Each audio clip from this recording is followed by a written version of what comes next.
Welcome to Rajapalayam recipes. இன்றைக்கி நம்ம ஒரு வித்தியாசமான ரொம்ப ஹெல்த்தியாக ஒரு பிரியாணி புலாவ் என்ன வேணால் பேர் வச்சுக்கலாம். எப்பயுமே ஹெல்த்துக்கு டாக்டர்ஸ் எல்லாம் என்ன சொல்லுவாங்கன்னா, க்ரீன் எல்லோ அந்த மாதிரி உள்ள ஒரு காய்கறியெல்லாம் போட்டு நீங்கள் குழந்தைங்களுக்கு கொடுத்தீங்கன்னா ரொம்ப நல்லா ஹெல்த்தின்னு சொல்லுவாங்க. அதனால் நம்ம இன்றைக்கி ஒரு பாலக்கீரை வச்சு தான் ஒரு புலாவ் மாதிரி பண்ண போகிறோம். பாலக்கீரையில் ஒரு பிரியாணி அந்த மாதிரி அந்த டேஸ்ட்டில் இருக்கும். குழந்தைங்களுக்கு தான் அந்த ஸ்பைசி ரொம்ப பிடிக்கும்ல, அது மாதிரி கொஞ்சம் ஒரு பிஞ்சு போட்டாலுமே அவங்கள விரும்பி சாப்பிடுவாங்க. நம்ம என்ன பண்ண போகிறோன்னா, பாலக்கும் பன்னீரும் வச்சு ஒரு புலாவ் மாதிரி பண்ணுறோம். அதுக்கு காம்பினேஷன் இந்த மாதிரி ஒரு மஞ்சள் பூசணியில் ஒரு தயிர் பச்சடி பண்ணுறோம். அது ரொம்ப நல்லாயிருக்கும். இது அம்மா தான் எனக்கு சொல்லி கொடுத்தாங்க. ரொம்ப ஒரு என்ன சொல்கிறது, வித்தியாசமான ஒரு டேஸ்ட்டில் இருக்கும். கொஞ்சமாக குடமிளகா போட்டுட்டு மீதம் இவ்வளோ இருந்தது, அதையும் இந்த புலாவில் நம்ம சேர்த்துக்கலாம். இந்த புலாவுக்கு ஒரு பெரிய வெங்காயத்தை இந்த மாதிரி ஸ்லைஸ் பண்ணி வச்சுருக்கேன். இஞ்சி பூண்டு வச்சுருக்கேன். எல்லாமே க்ளீன் பண்ணணும், இனிமேல் தான் பண்ண போகிறேன். அது கொத்தமல்லி புதினா எல்லாம் வேணும். இப்போ நம்ம அரிசி அளந்துக்கலாம். எவ்வளோ போடுறோன்னா, இந்த மெஷரிங் கப்புக்கு 1 கப்பு தான் அரிசி நம்ம போடுறோம். இதை ஒரு 20 நிமிஷம் ஊற வச்சுக்கோங்க. ஊற வச்சு நம்ம இதெல்லாம் செய்யலாம். எல்லாம் ரெடியாக எடுத்துகிட்டு வந்துட்டு உங்களுக்கு காமிக்கிறேன். நான் பார்த்துலாம். நம்ம இப்போ இந்த 1 கப்பு தான் நம்ம அரிசி எடுத்துருக்கோம்.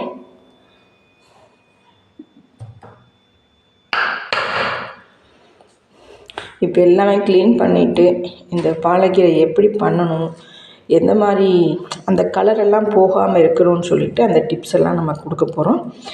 நம்ம எல்லாம் ரெடி பண்ணிவிட்டு பார்த்துடலாம் வாங்க.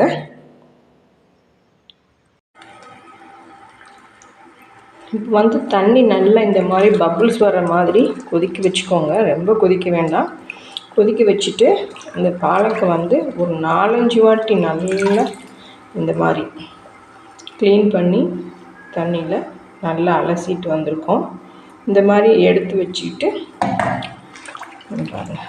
நல்லா தண்ணியை ஒட்ட பிழிஞ்சிட்டு இதில் அப்படியே போட்டுடலாம். போட்டுட்டு ஒரு செகண்டில் எடுத்துடணும். அப்போ தான் நமக்கு அந்த கலர் கிடைக்கும்.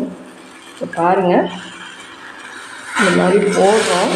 போட்டுட்டு அடுத்த நிமிஷமே அதை நம்ம எடுத்துடணும். உப்பு எதுவுமே போட தேவையில்லை. நீங்கள் பாருங்கள், இந்த மாதிரி நல்லா முக்கி வச்சுக்கோங்க. கொஞ்சம் கலர் மாறும்போது அதை அப்படி நம்ம எடுத்துடணும்.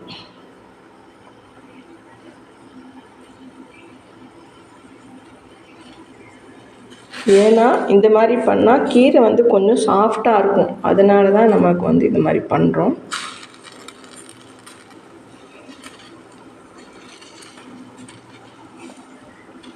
ஏற்கனவே கீரையெல்லாம் சாஃப்டாக தான் இருக்கும். இருந்தாலும் இந்த மாதிரி பண்ணால் இன்னும் கொஞ்சம் சாஃப்டாக இருக்கும் அப்படின்னு சொல்லிட்டு தான் நம்ம கலர் மாறாத முன்னாடி அடுப்பை ஆஃப் பண்ணிக்கலாம். இப்போது அடுப்பை ஆஃப் பண்ணிவிட்டு இதை அப்படியே எடுத்துடலாம்.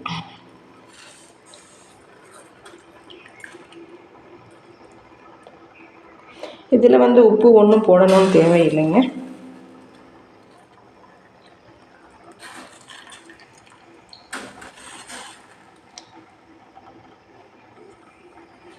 எடுத்துட்டு என்னென்ன அரைக்கிறதுன்னு பார்த்துடலாம். இப்போ இந்த பன்னீரில் நம்ம பாதியே போட்டிருக்கோம். அந்த பாதியை இந்த 1 கப்புக்கு பாதி போதுங்க.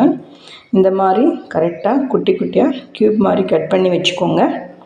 அதை ஒரு பவுலில் மாற்றிட்டு இதில் என்னென்ன போடுறோன்னு பாருங்கள். கொஞ்சம் சால்ட்டு,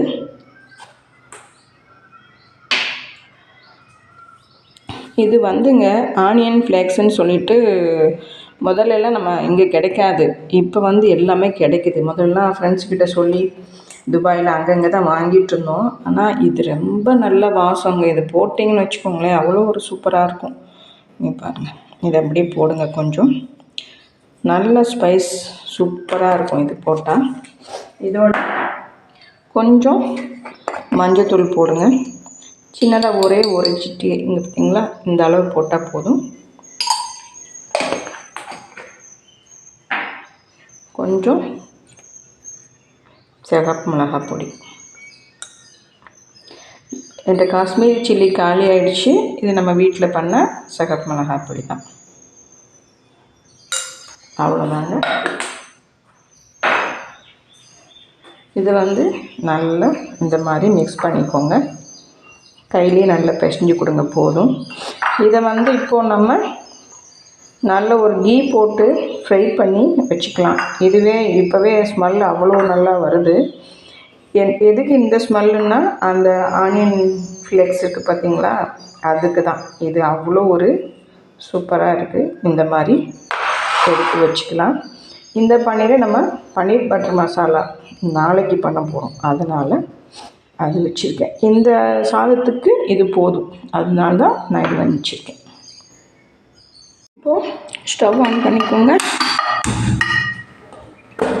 ஆன் பண்ணிவிட்டு ஒரு 2 ஸ்பூன் கீ போடுங்க. ரொம்பலாம் வேண்டாம்.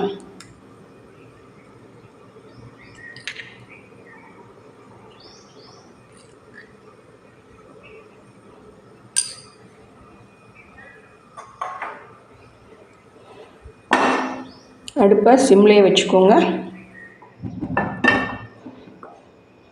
போட்டுட்டு நம்ம இந்த பெசரி வச்சுருக்கிறத அப்படியே இதில் போட்டுடலாம்.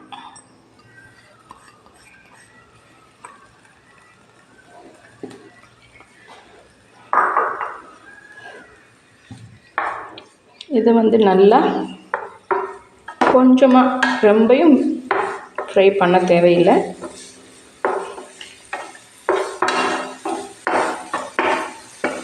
இந்த மாதிரி ஃப்ரை பண்ணி எடுத்து வச்சுக்கோங்க.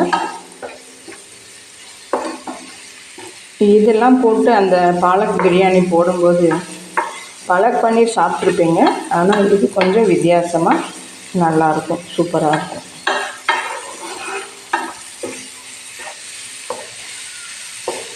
இந்த ஃப்ரை பண்ணும்போதேங்க அந்த ஸ்மெல் அவ்வளோ நல்லாயிருக்கு. நீங்கள் ட்ரை பண்ணி பார்த்தீங்கன்னா உங்களுக்கு தெரியும். கண்டிப்பாக இதை ஃப்ரை பண்ணுங்கள். குழந்தைங்களுக்கும் கொடுக்கலாம். உங்கள் வீட்டில் அவங்களும் ஆஃபீஸ் போகிறதுக்கு இது ஒரு நல்ல ஒரு ரெசிபி. சூப்பரான டேஸ்ட்டு. ரொம்ப ஈஸி தான். ரொம்ப மெனக்கடலாம் தேவையில்லை இதுக்கு. அவ்வளோதான். இதை ஃப்ரை பண்ணுறது இது தனியாக வச்சுட்டு விட்டுடலாம்.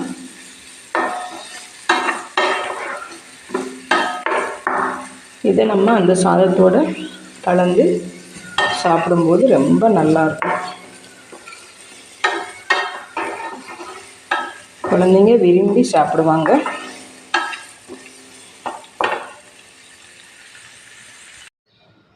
இப்போ இதில் இந்த பாலக்கீரை நம்ம சுடு தண்ணியில் போட்டு எடுத்து வச்சோம் பார்த்தீங்களா, அதை போட்டுக்கோங்க.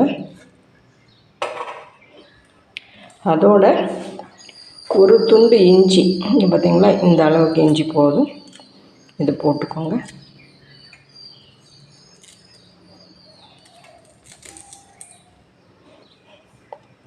அதோட 2 பச்சை மிளகாய், ஒரு 5-6 பல் பூண்டு போட்டுக்கோங்க. கொஞ்சம் லைட்டாக சால்ட் போட்டு இது நல்லா ஃபைன் பேஸ்ட்டாக அரைச்சி எடுத்துகிட்டு வந்துடலாம். இப்போ ஸ்டவ் ஆன் பண்ணிக்கோங்க.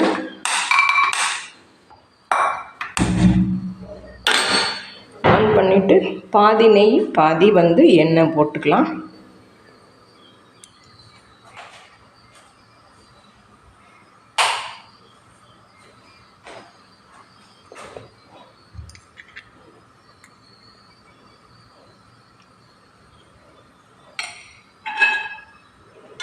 ரெண்டு 3 கரண்டி எண்ணெய் ஊற்றிக்கோங்க.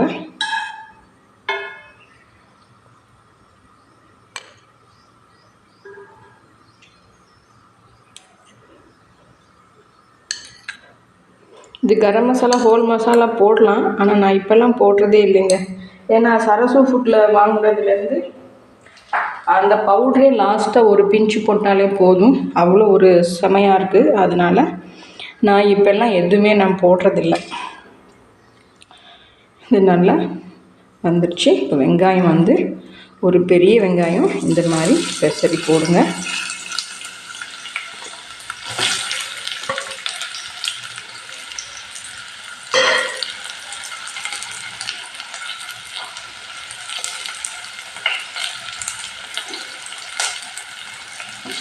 அடுப்பை சிம்லேயே வச்சுக்கோங்க.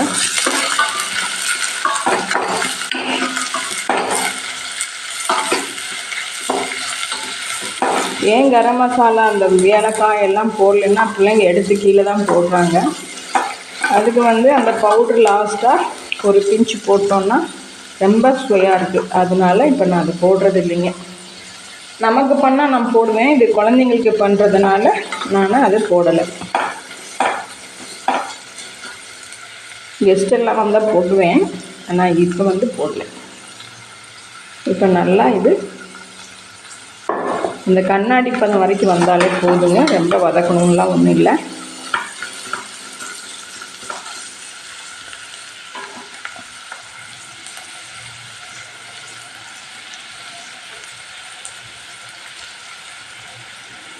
வதங்கினதுக்கப்புறம் இப்படி ஒரு கைப்பிடி அளவு கொத்தமல்லி போட்டுக்கோங்க.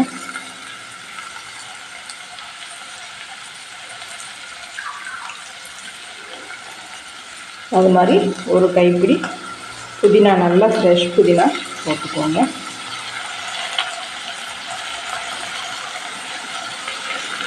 அடுப்பு நல்லா சிம்லே வச்சுக்கோங்க.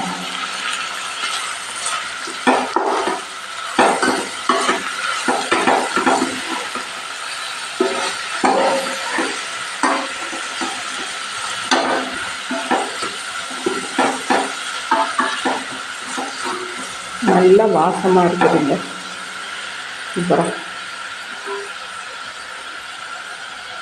கலர் பார்த்தீங்களா எவ்வளோ ஒரு க்ரீனாக சூப்பராக இருக்குதுன்ட்டு.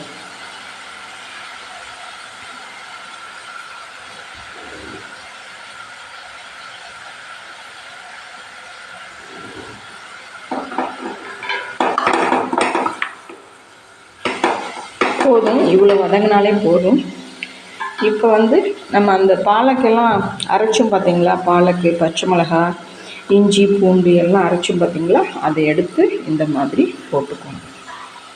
இதுவும் நல்லா க்ரீனாக தான் இருக்குது. இந்த மாதிரி போட்டுக்கோங்க.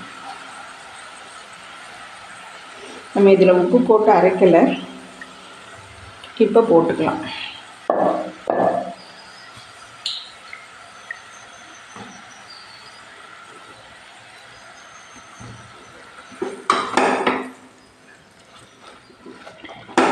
இது நல்லா ஹெல்த்திங்க. நல்லா அயன் சூப்பராக இருக்கும் கீரையில்.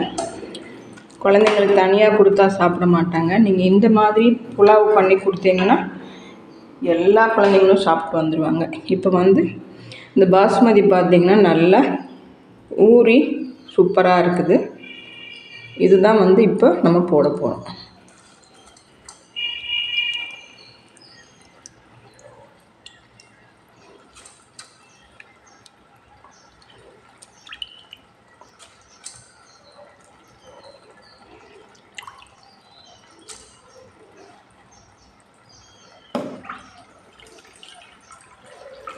இந்த தண்ணி நீங்கள் கீழே ஊற்றாதீங்க, செடிக்கு ஊற்றுங்க. இல்லைன்னா நீங்கள் தலைக்கு குளிக்கும் போது அந்த ஷாம்பில் தண்ணி கலப்பீங்க பார்த்தீங்களா, அதுக்கு பதில் இந்த பாஸ்மதி ரைஸோட தண்ணி போட்டு நீங்கள் தலை குளிச்சு பாருங்கள், முடியெல்லாம் உதிராதுங்க. இது நானே பண்ணி பார்த்தது. சொல்லி தான் கேட்டு தான், எனக்கே வரல, எனக்கு ஒருத்தவங்க சொன்னாங்க. அதே மாதிரி நான் பண்ணேன், சூப்பராக இருந்தது.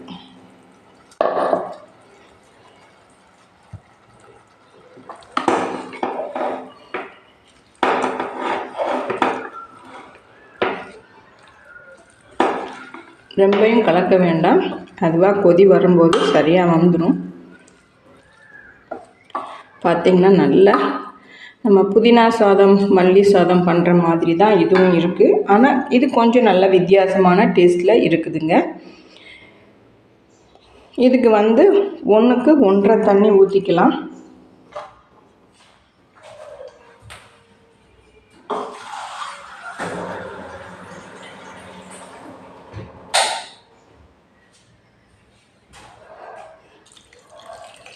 இந்த கப்பில் தான் நம்ம ஒரு கப்பு அரிசி எடுத்துருக்கோம். அதனால் 1க்கு 1 கப் தான் இருக்கும்.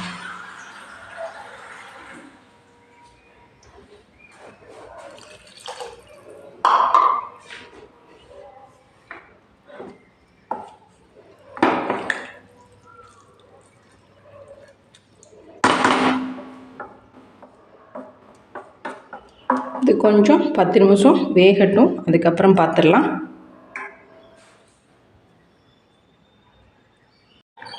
இப்போ நல்லா கொதி வந்திருக்குது. இப்போ வந்து உப்பு போட்டுக்கலாம். உப்பு போட்டுட்டு கொஞ்சம் ஒரு ½ லெமன் வந்து பிழிஞ்சி விட்டுக்கலாம்.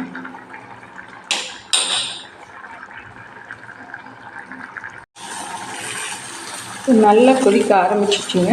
இப்போ வந்து கொஞ்சமாக சிகப்பு மிளகாய் பொடி போட்டுக்கலாம். காரம் இல்லை, அதனால தான் போடுறேன். நீங்கள் பச்சை மிளகாய் எக்ஸ்ட்ரா போட்டிங்கன்னா போட தேவையில்லை.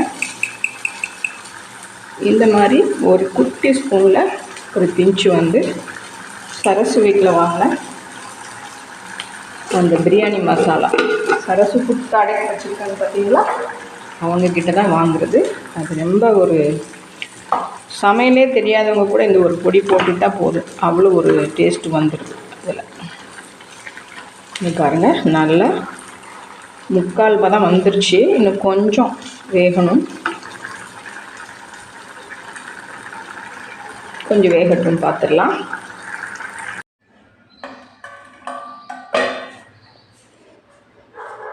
இப்போ பாருங்கள், நல்லா பொலன்னு அழகாக வந்துருச்சு. ஆவி பறக்குது பாருங்கள். டேஸ்ட்டு அட்டகாசமாக இருக்குதுங்க. இப்போ நம்ம இதில் வந்து இதெல்லாம் எல்லோ கேப்சிகமும் பன்னீரும் நம்ம கலந்துட போகிறோம். இதுக்கு வந்து முந்திரி பருப்பு நான் போடலை. இது கலந்து குழந்தைங்களுக்கு லஞ்ச் பாக்ஸ் கொடுத்து விட்டிங்கன்னு வச்சுக்கோங்க, லஞ்ச் பாக்ஸ் மிச்சமே வராது. இதை கலந்துட்டு வந்துடலாம். அப்படியே சைட் பை சைடாக வந்து நம்ம பச்சடியும் பண்ணிடலாம். இப்போ வந்து நம்ம எல்லோ பூசணிக்காயில் ஒரு பச்சடி தான் பண்ணுறோம். இது பார்த்தா கேரட் மாதிரி தான் இருக்கும், ஆனால் ரொம்ப டேஸ்ட்டாக சூப்பராக இருக்கும். இதுக்கு வந்து தாளிக்கிற கரண்டியில் ஒரு ஸ்பூன் எண்ணெய் ஊற்றுங்க. எண்ணெய் ஊற்றிட்டு எண்ணெய் காஞ்சதுக்கப்புறம் கடுகு, உளுந்தம்பருப்பு, கொஞ்சமாக கடுகு,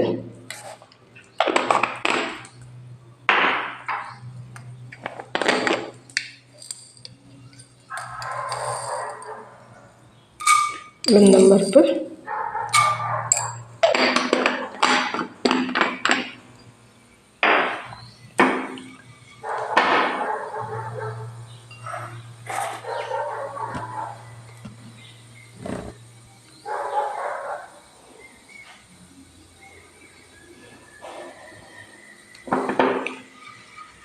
நல்லா கடுகு வெடித்ததுக்கப்புறம்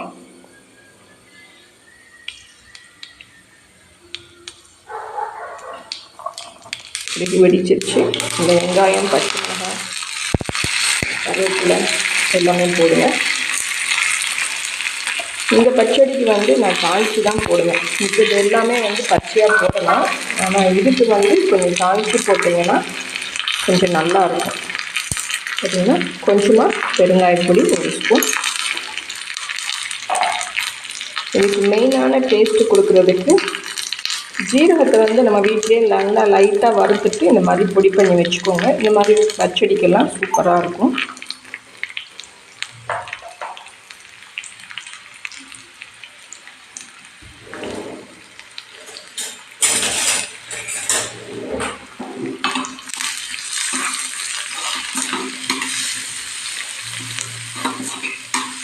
இதில் லைட்டாக வந்து உப்பு போட்டுக்கலாம்.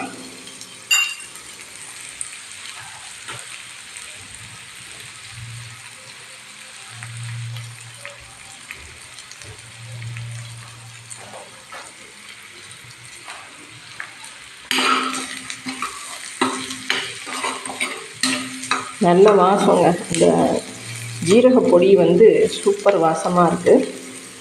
அவ்வளோதான், அடுப்பு ஆஃப் பண்ணிக்கலாம். ஆஃப் பண்ணிவிட்டு